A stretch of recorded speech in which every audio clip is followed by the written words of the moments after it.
जय माता दी। हरितालिका तीज व्रत कथा से पहले हम ये जान लेंगे हरितालिका तीज कब मनाई जाती है। हरितालिका तीज भाद्रपद माह के शुक्ल पक्ष के तृतीया तिथि को मनाई जाती है। कथा से पहले हम पूजन विधि किस तरह से करना है इसके बारे में जान लेंगे। व्रत करने वाले को चाहिए कि सूर्योदय के पहले उठकर भगवान का स्मरण करें, फिर शौच, दंत धावन, स्नान तथा संध्या वंदन आदि से निवृत्त होकर जहाँ शिव पार्वती का पूजन करना और कथा सुनना हो वहाँ शिव पार्वती के पूजन के लिए केला, बंधरवार आदि से सुसज्जित एक छोटा मंडप बनावें। उसी में अपने बंधु बांधवों के साथ बैठें और अपने आचार्य को आदर पूर्वक बुलाकर उनके लिए एक उत्तम आसन बिछा दें। इसके बाद में कुश, जल आदि लेकर ओम आदित्यादि से अहंकरिष्ये तक का संकल्प वाक्य पढ़कर संकल्प करें। फिर हाथ में अक्षत फूल लेकर मंदार माला इस मंत्र से पार्वती जी का ध्यान करें। आगच्छ देवी तथा राज्य सौभाग्य दे आदि मंत्रों से आचमन करावें।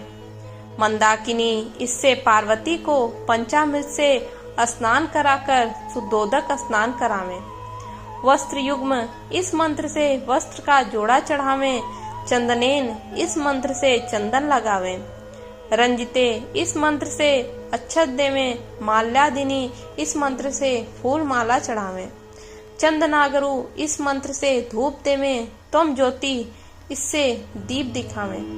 नववेद्यम इससे नैवेद्य चढ़ावें। इदम फलम इस मंत्र से फल चढ़ावें। पुंगी फलम इससे पान, सौभाग्यम इससे प्रार्थना करें। इसके बाद कथा का आरंभ करें। शिव पार्वती का मन में ध्यान करके एकाग्रचित होकर कथा श्रवण करें। सूत जी कहते हैं, मंदार की माला से जिन पार्वती जी का केश पास अलंकृत है, मुंडों की माला से जिन शिव जी की जटा अलंकृत है, जो पार्वती जी दिव्य वस्त्र धारण की हैं, और जो शिव जी दिगंबर नंगे हैं, ऐसी श्री पार्वती जी तथा शिव जी को प्रणाम करता हूँ।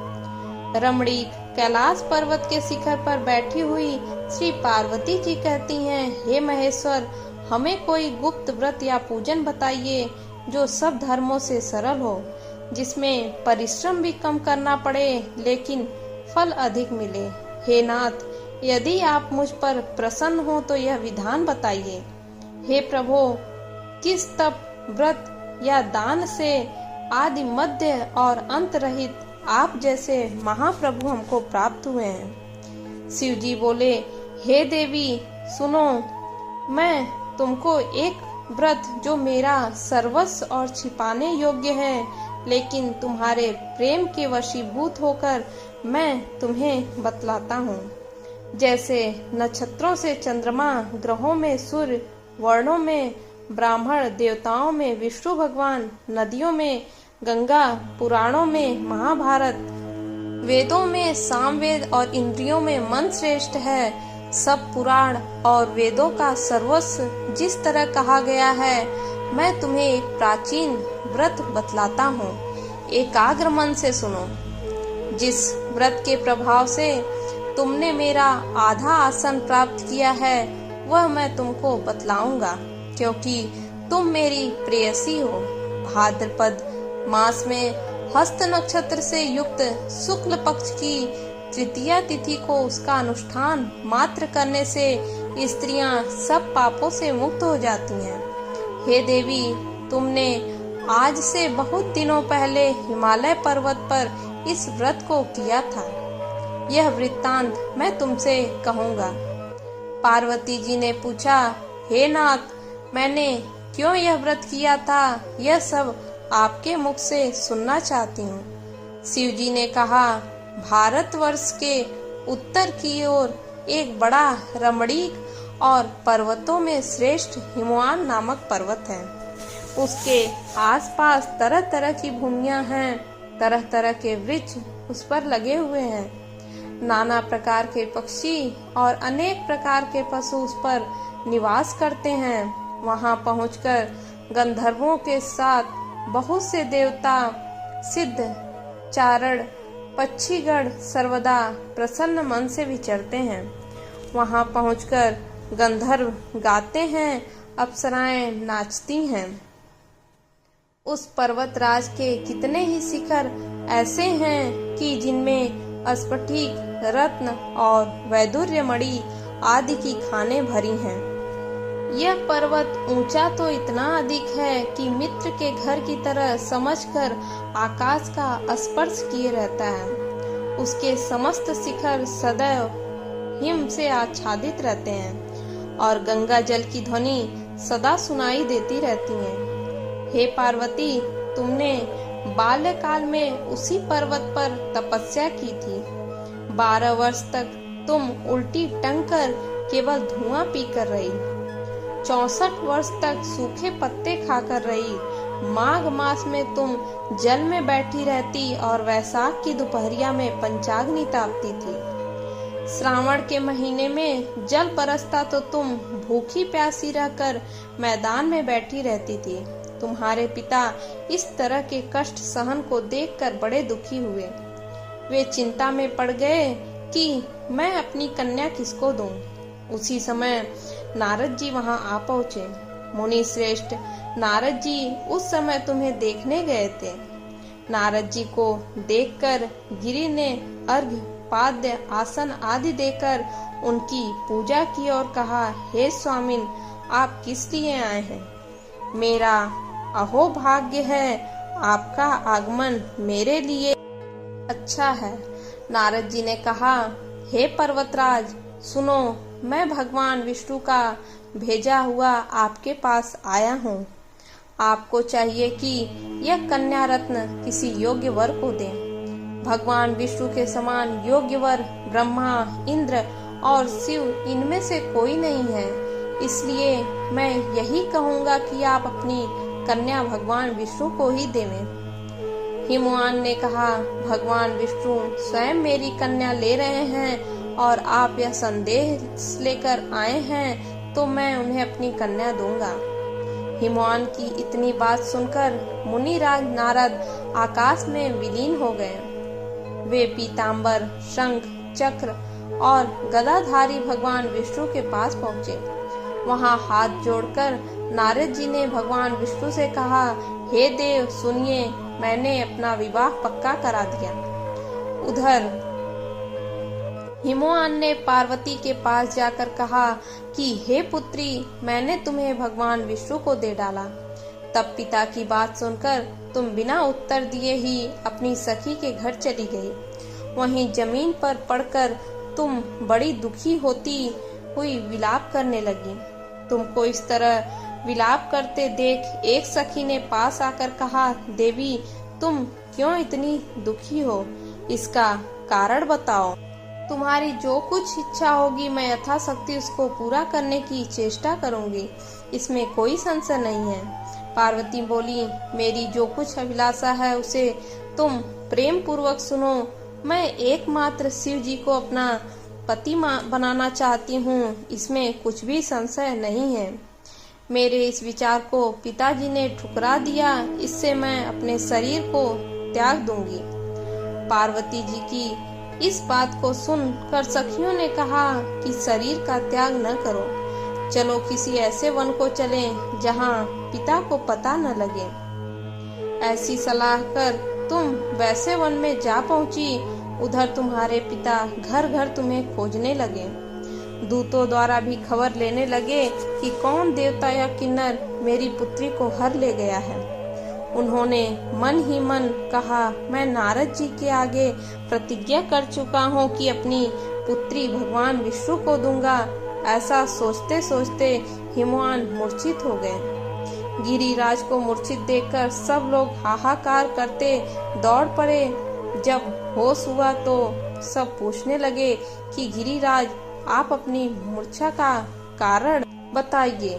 हिमवान ने कहा, आप लोग मेरे दुख का कारण सुने। न मालूम कौन मेरी कन्या को हर ले गया है। ऐसा नहीं हुआ तो उसे किसी काले सांप ने काट लिया या सिंह खा गए होंगे। हाय हाय, मेरी बेटी कहाँ गई? किसी दुष्ट ने मेरी पुत्री को मार डाला। ऐसा कह वे वायु के झोंके से कांपते हुए वृक्ष के समान कांपने लगे। इसके बाद हिमवान तुम्हें वन वन खोजने लगे। वह वन भी सिंह, भालू, हिंसक जंतुओं से बड़ा भयानक हो रहा था। तुम भी अपनी सखियों के साथ उस भयानक वन में चलती चलती एक ऐसी जगह जा पहुंची जहां एक नदी बह रही थी। उसके रमणीय तट पर एक बड़ी सी कंदरा थी। तुमने उसी कंदरा में आश्रम बना लिया और मेरी एक बालुकामयी प्रतिमा बनाकर अपनी सखियों के साथ निराहार रहकर मेरी आराधना करने लगी। जब भाद्रपद शुक्ल पक्ष की हस्तयुक्त तृतीया तिथि प्राप्त हुई तब तुमने मेरा विधिवत पूजन किया और रात भर जागकर गीत वाद्यादि से मुझे प्रसन्न करने में बिताया। उस व्रतराज के प्रभाव से मेरा आसन डगमगा उठा, जिससे मैं तत्काल उस स्थान पर जा पहुंचा जहां पर तुम अपनी सखियों के साथ रहती थी। वहां पहुंचकर मैंने तुमसे कहा कि मैं तुम पर प्रसन्न हूँ, बोलो क्या चाहती हो। तुमने कहा, मेरे देवता, यदि आप मेरे ऊपर प्रसन्न हैं तो मेरे पति बने। मेरे तथास्तु कह कर कैलाश पर्वत पर वापस आने पर तुमने वह प्रतिमा नदी में प्रवाहित कर दी और सखियों के साथ उस महाव्रत का पारण किया। हिमवान भी तब तक उस वन में तुम्हें खोजते हुए आ पहुँचे। चारों दिशाओं में तुम्हारी खोज करते करते वे व्याकुल हो चुके थे, इसलिए तुम्हारे आश्रम के समीप पहुँचते ही गिर पड़े। थोड़ी देर बाद उन्होंने नदी के तट पर दो कन्याएं देखीं। देखते ही उन्होंने तुम्हें छाती से लगा लिया और विलख कर रोने लगे। फिर पूछा, पुत्री, तुम सिंह, व्याघ्र आदि जंतुओं से भरे इस वन में क्यों आ पहुंची? पार्वती ने उत्तर दिया, हे पिताजी, मैंने पहले ही अपने आप को शिव जी के हाथों सौंप दिया था। आपने मेरी बात टाल दी, इससे मैं यहाँ चली आई। हिमवान ने सांत्वना दिया कि हे पुत्री, मैं तुम्हारी इच्छा के विरुद्ध कुछ न करूँगा। तुम्हें अपने साथ ले घर आए और मेरे साथ तुम्हारा विवाह कर दिए। इसी से तुमने मेरा अर्धासन पाया है। तब से आज तक किसी के सामने मुझे यह व्रत प्रकट करने का अवसर नहीं प्राप्त हुआ। हे देवी, मैं यह बताता हूँ कि इस व्रत का हरितालिका नाम क्यों पड़ा। तुमको सखियां हर ले गई थी, इसी से हरितालिका नाम पड़ा।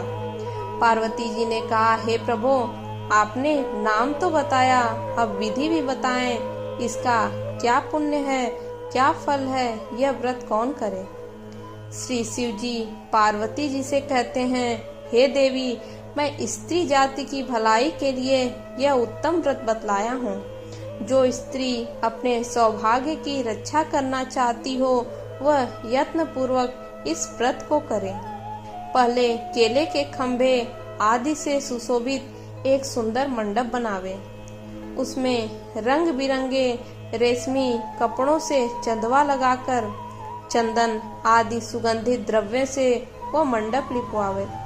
फिर शंख, भेरी, मृदंग आदि बजाते हुए बहुत से लोग एकत्रित होकर तरह तरह के मंगलाचार करते हुए उस मंडप में पार्वती जी तथा शिव जी की प्रतिमा स्थापित करें। उस रोज दिन भर उपवास कर बहुत से सुगंधित फूल, गंध और मनोहर धूप, नाना प्रकार के नैवेद्य आदि एकत्र कर मेरी पूजा करें और रात भर जागरण करें। ऊपर जो वस्तुएं गिनाई गई हैं उनके अतिरिक्त नारियल, सुपारी, जमीरी, नींबू, लौंग, अनार, नारंगी आदि जो जो फल प्राप्त हो सके उन्हें इकट्ठा कर लें। उस ऋतु में जो फल तथा फूल मिल सके विशेष रूप से रखें। इसके बाद धूप दीपादि से पूजन कर प्रार्थना करें, हे शिवे, शिव रूपड़ी, हे मंगले, सब अर्थों को देने वाली हे देवी, हे शिव रूपे, आपको नमस्कार है। हे शिव रूपे, आपको सदा के लिए नमस्कार है। हे ब्रह्म रूपड़ी, आपको नमस्कार है। हे जगतदात्री, आपको नमस्कार है। हे सिंह वाहिनी, संसार के भय से भयभीत मुझ दीन की रक्षा करो। इस कामना की पूर्ति के लिए मैंने आपकी पूजा की है। हे पार्वती, मुझे राज्य और सौभाग्य दें, मुझ पर प्रसन्न होवें। इन्हीं मंत्रों से पार्वती जी तथा शिव जी की पूजा करें। तदंतर विधि पूर्वक कथा सुने और ब्राह्मण को वस्त्र, गौ, स्वर्ण आदि देवें। इस तरह एक चित्त होकर स्त्री पुरुष दोनों एक साथ पूजन करें। फिर वस्त्र आदि जो कुछ हो उसका संकल्प करें। हे देवी, जो स्त्री इस प्रकार पूजन करती है वह सब पापों से छूट जाती है और उसे 7 जन्म तक सुख तथा सौभाग्य प्राप्त होता है।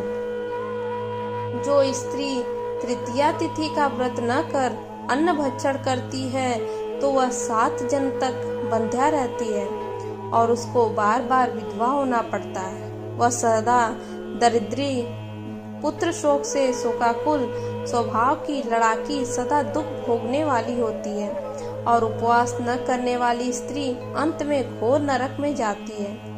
तीज को अन्न खाने से सुकरी, फल खाने से बंदरिया, पानी पीने से जोंक, दूध पीने से सापिन, मांसाहार करने से बाघिन, दही खाने से बिल्ली, मिठाई खाने से चींटी और सब खाने से मक्खी होती है। उस रोज सोने से अजगरी और पति को धोखा देने से मुर्गी होती है। इसलिए हर स्त्रियां व्रत अवश्य करें। दूसरे दिन स्वर्ण, चांदी, तांबा अथवा बांस के पात्र में अन्न भरकर ब्राह्मण को दान दें और पारण करें। जो स्त्री इस प्रकार व्रत करती है वह मेरे समान पति पाती है और जब वह मरने लगती है तो तुम्हारे समान उसका रूप हो जाता है। उसे सब प्रकार के सांसारिक भोग और सायुज्य मुक्ति मिल जाती है। इस हरितालिका की व्रत कथा मात्र सुन लेने से प्राणी को 1000 अश्वमेध और सैकड़ों वाजपेय यज्ञ करने का फल प्राप्त होता है। हे देवी, मैंने यह सब व्रतों में उत्तम व्रत बतलाया है जिसके करने से प्राणी सब पापों से छूट जाता है। इसमें कुछ भी संशय नहीं है। बोलिए बाबा विश्वनाथ की जय।